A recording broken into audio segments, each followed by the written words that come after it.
everyone, my name is Sarah from Perfect 10 Physical Therapy, and I'm going to talk today a little bit about how to protect our gymnast's back as we get back to the gym. You may have seen my videos on the upper and lower extremity. If not, feel free to check those out on my YouTube channel, Perfect 10 Physical Therapy. This video is going to be a little bit more about theory because with the lower back, it's really more about what not to do than what we need to practice doing, but I will be sure to throw in at least a couple of exercises to keep you from getting bored. With a lot of the body, but with the lower back especially, the problems I see come from having bad neighbors. I'll get into that a little bit more, but especially in gymnastics, there's a strong prevalence of stress fractures in the lower back, and it gets a bad reputation as being problematic. In reality, a lot of times the lower back is just trying to make up for its bad neighbors, and let me show you what I mean by that. For the purpose of this video, we're going to talk about the back as the lumbar or lower back, the thoracic or middle back, and the cervical or upper spine. But we're also going to include the hips and the shoulders since they're closely related and both affect and are affected by what the back does. So in the body, each joint or region has a general job of being more stable or more mobile. That's not to say that each joint doesn't have to have some degree of both stability and mobility, but just generally more so one than the other. So as you can see on this diagram, starting with the hips, they should be more mobile, then the lower back more stable. The upper back more mobile, the neck more stable, the shoulders more mobile, shoulder blades not shown here more stable. What I see a lot in gymnasts typically is that their hips are actually stiff. And you might hear this and say, no way, not my gymnast. They have all their splits, they can do ring leaps and things like that. How can they be stiff? And the thing is, a lot of times, if we were able to just isolate the hips, they would actually be stiff, but they borrow mobility from the lower back, and it really takes a toll. So they're like that bad neighbor who always borrows sugar but never has anything to give in return. And eventually the back gets upset because it's always the one giving. I'm going to show you two quick tests here you can do with your gymnast to see if this is true. So for this first test, we want to get our gymnasts laying on their bellies, and we don't want their backs to be arched at all. So most gymnasts, and most people, even when they lay on their stomach, they kind of have an inherent arch in their back. So the best way to combat this is to put a pillow or a small mat or something underneath them, or have them lay over a panel mat. Anything just to make sure their back is not arched. It can be flat or slightly rounded. Either one is fine. And what we're going to do is have them relax their head and shoulders, bend one knee, flex that foot, and what I like to tell them is to try to put their bottom of their foot on the ceiling. So they're going to lift straight up and come back down, straight up and come back down. And what we want to see is if they can do this without arching their back. So we might have to get pretty close to look at that, or even just put our hands on their back muscles and make sure that they're relatively quiet. So all of the motion right here should be coming from the hip extending. And if it's not, that's a sign that your gymnast tends to borrow hip mobility from their back. Then the next test, we're going to flip over onto our backs, and I like to be as flat as possible for this to start. And this is a two-sided test, so you would want to look at both sides. They can be different, especially for gymnasts. So we're going to start both feet flat, knees bent. We're going to choose one knee, grab it all the way to our chest. So it's important that our thigh is touching our belly, and we're not just kind of grabbing up here. This is going to, for the most part, prevent the gymnast from arching their back, but we do still want to keep an eye because they tend to be able to get around these things a little bit. And then from here, what they're going to do is lift their hip up in the air and back down. Up and back down. And what we're looking for here is that at the top position of this should be a relatively straight line from knee to hip to shoulder. So right now as I'm lying down, you can see there's an angle in that line at my hip. So we want to have a relatively straight line.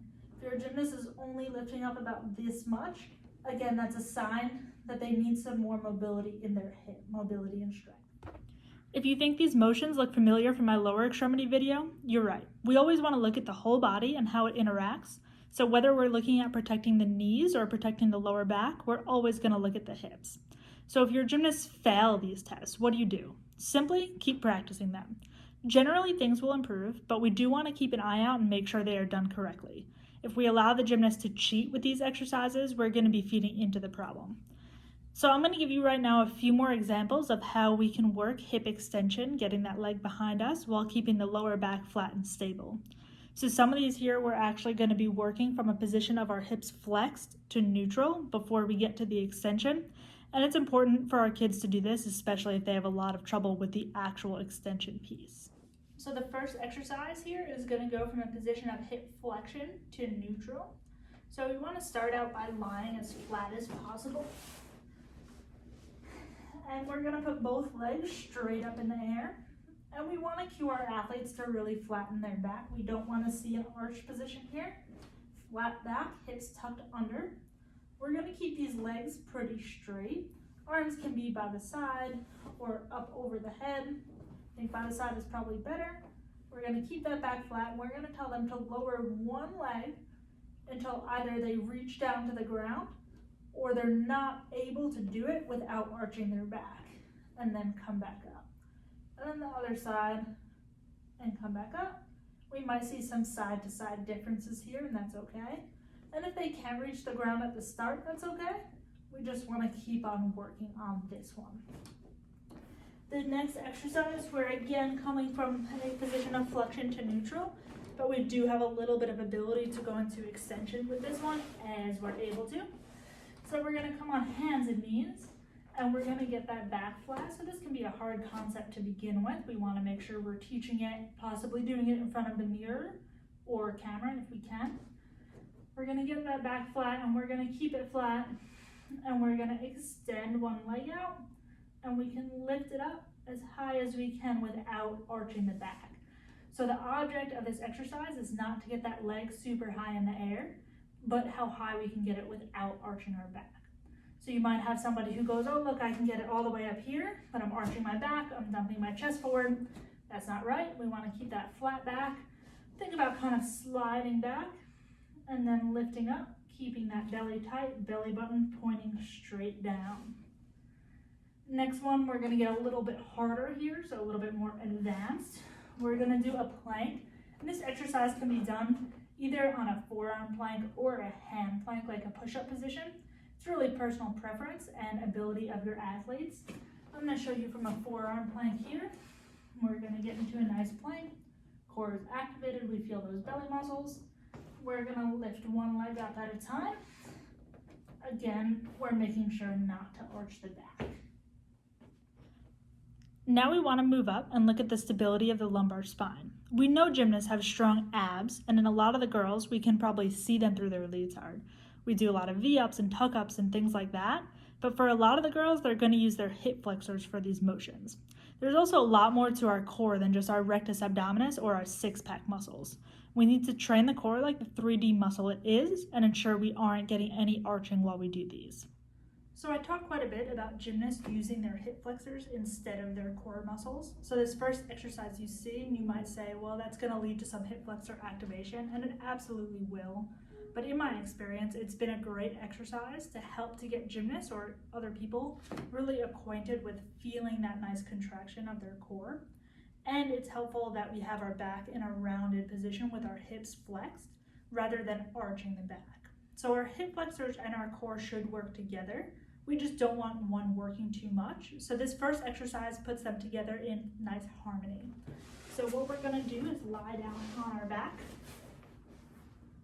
We're going to get into what I call a supine 90-90 position. So our hips are going to be flexed to 90 degrees and our knees are going to be flexed to 90 degrees. Feet, I think, should be relaxed for this position, but we can also point or flex them. We are going to take one hand and put it on top of each thigh. And then what we're going to do from here is with our hands, we're going to push down on our legs. But with our legs, we're going to resist any movement. So I'm going to show you this exercise, but you're really not going to see much movement at all. And that's what we want. So we want to push down, making sure that back is flat. And we're going to feel and maybe even see some visible shaking in the core area here. So we're going to push down. With this exercise, I like to work up to 10 sets of 10 seconds to really get that feeling going. And we want to make sure that there is some space in between the legs. We don't want them all the way together. So about hip width apart. So as we go from there are a ton of progressions we can do and start moving one side at a time or the other. but I just want to give you an overview of the whole progression. So after that, we can basically flip that exercise over, come on our hands and knees. This time, obviously, our hands are going to be down. They can't be on our thighs in this position. We're going to flex our feet, tuck those toes under, and then we're going to try to get that same activation in our core. And then we're going to just lift our knees just slightly up. So we're still trying to keep a flat back. We're not trying to go up into this type of position. Nice flat back. And again, we're going to feel that core. This time we might start to feel the hips and shoulders as well, which is good. We want to work the core and then expand out a bit from there. So again, something like that might be 10 sets of 10 seconds, trying to keep that back super flat. From there, we want to make that even a little bit harder. We can get in that same position and then start taking some steps forward, trying to keep that back flat. So we can put a block of chalk or something on the back to make sure that it's staying pretty flat.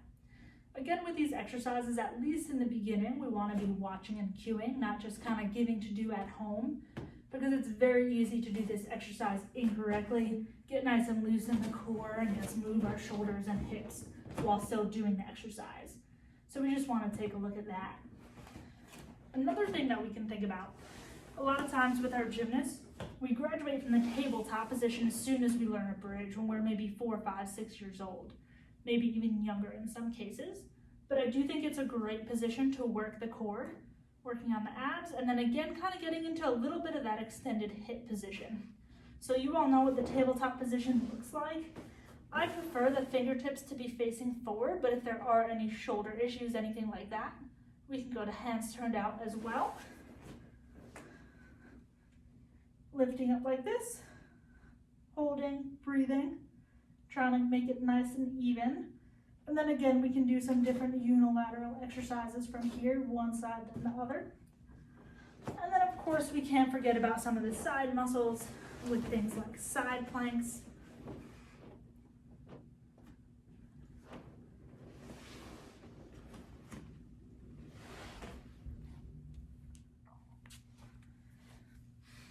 Another one of my favorite core exercises involves resisting rotation. So of course we want our gymnasts to be able to rotate and twist for all the skills that they need to do, but we also want them to be able to control or slow that rotation. Finally, we do want the abs to be active even during that rotation. We don't want it to just be a loose twist. We want those abs to be tight, core supported, and twisting from the areas that are supposed to. So this exercise is going to help with that. It does require some sort of resistance band attached to something. Using the legs of the beam or the anchors for the bars are great for this. So we're going to tie it on. We're going to step out so we have a little bit of resistance. And you'll notice my side is to the resistance band. And what I'm going to do is start with the resistance band pretty much in front of my belly button. And I'm going to get my core tight, might bend the knees a little bit to get into a good position there, especially if when the legs are straight, the back is extended. We don't want that. So you can see that's kind of true for me. My back is extended.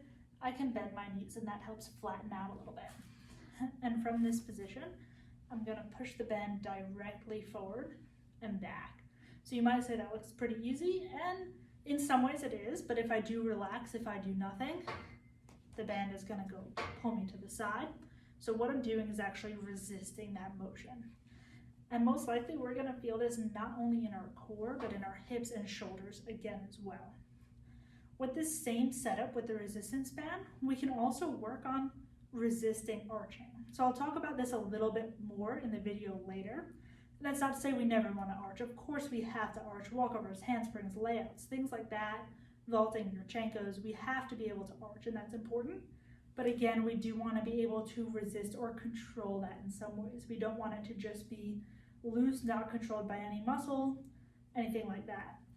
So what we're going to do, that same setup, it'd be good if the resistance band might need to be a little bit higher up for this if you can, but if not, it can work at whatever level you have it as.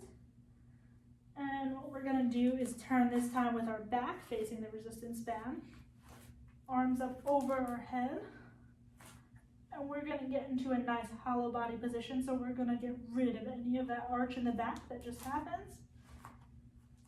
And then we can go on our tippy toes and just take a few steps forward. And again, now if I relax as I do this, the band's gonna pull me into an arch.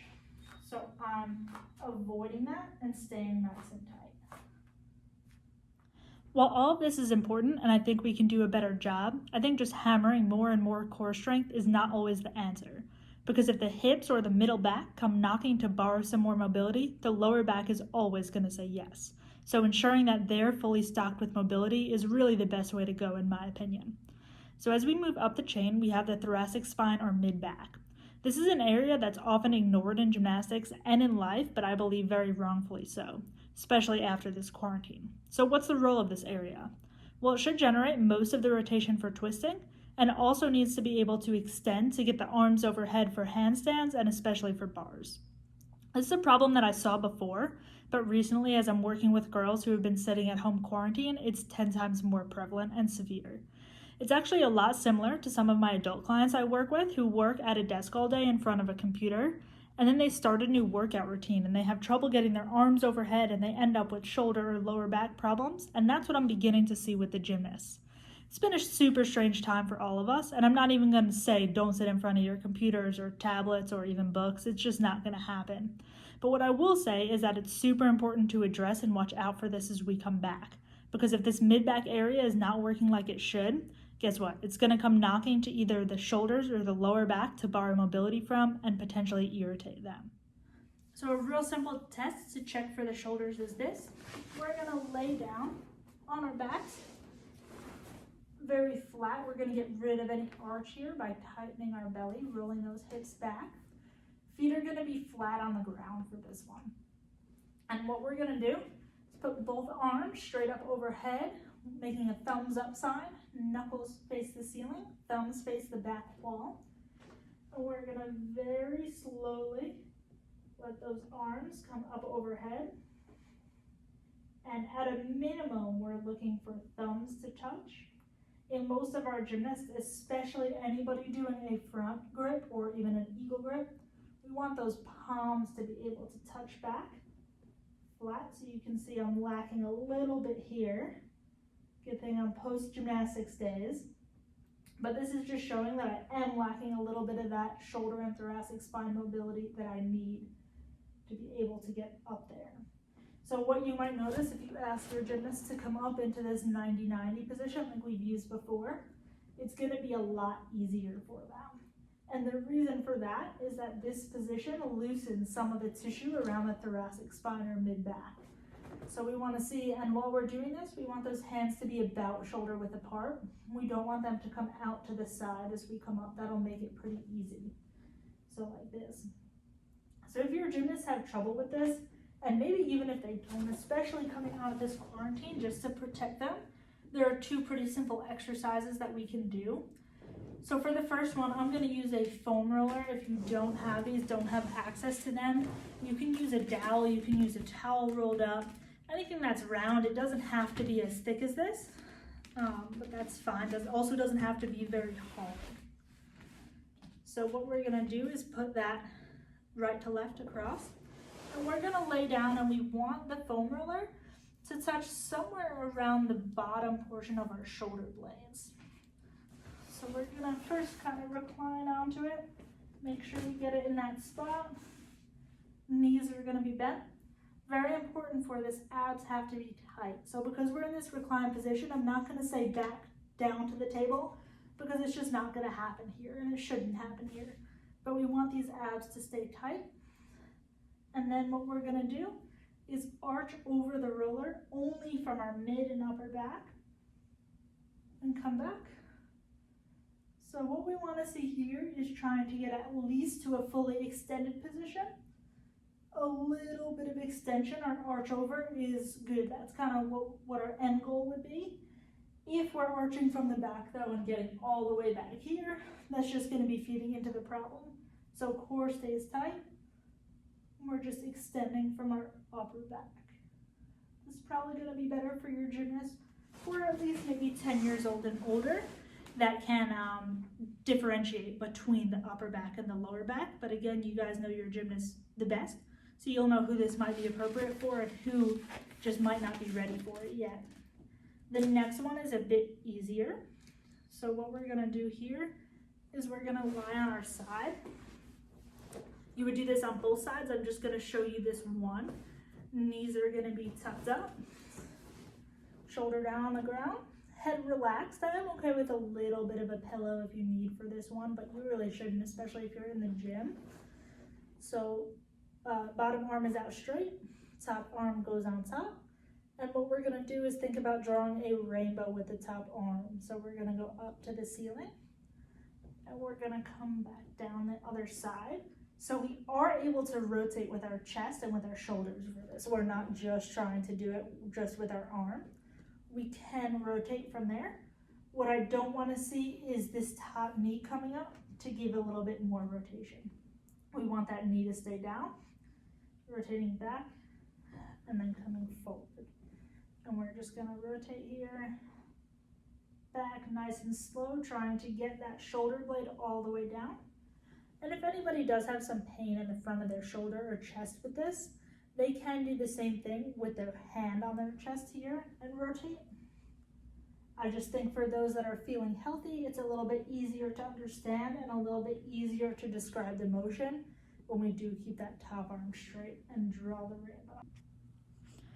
I'm not going to get too much into the neck here as it can be quite complicated and is not something I see too much as a problem in gymnasts except for direct acute injuries, but will suffice to say that keeping the thoracic spine mobile will be also helpful in protecting the neck. So a few other things to watch out for as we come back. When I work with a general population, it's easy for me to say that the lower back doesn't need to arch too much for everyday activities, and most of that motion can be accomplished by other means. But that's just not possible in gymnastics.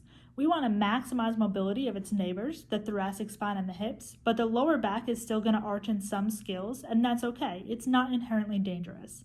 The danger comes with high repetitions that are not trained for.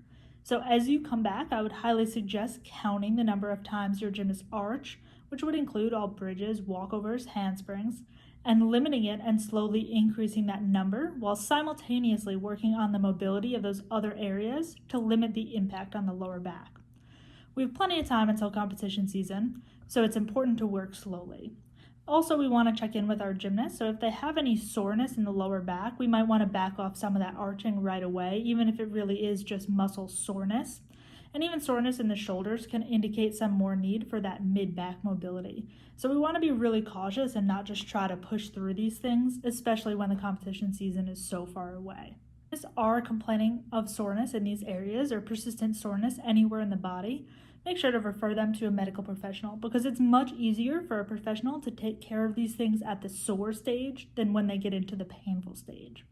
So if you have any further questions about this or anything else related to getting back to the gym, please reach out to me at info@perfect10pt.com or on the social media handles that I'm about to show.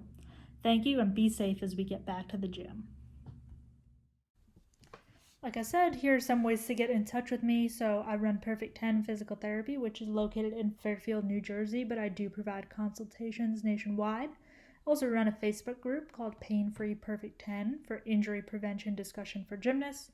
You can find me on Instagram at perfect10_physical therapy or visit my website. I put out blogs every month about gymnastics and a few in between about general health, and you can find that at perfect10pt.com. Thank you.